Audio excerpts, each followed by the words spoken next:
Arbres arrachés, toits envolés, maisons démolies ou voitures anéanties.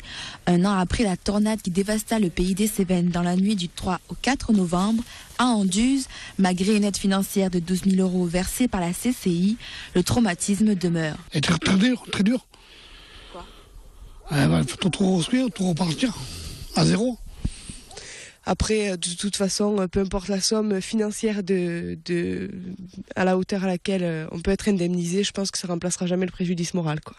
Même constat plus bas sur Anduze, au comptoir Cévenol du Bois, qui avait vu sa scierie dévastée. Ça fait un an qu'on travaille la reconstruction, on a touché des indemnités d'assurance qui se élevaient quasiment à la moitié de ce qui a été évalué au départ, puisqu'on avait 1,2 million de dégâts évalués, on a eu un remboursement de 650 000 €, et on a eu tout le reste en autofinancement, on s'est débrouillé par nous, donc on a retapé beaucoup de choses nous-mêmes.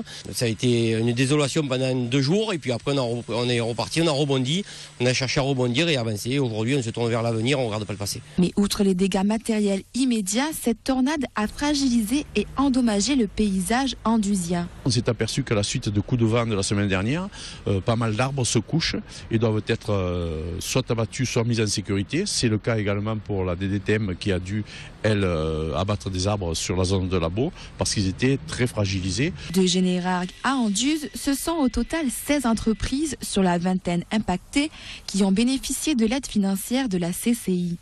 À ce bilan s'ajoutent plus de 140 sinistrés toujours en attente d'indemnisation.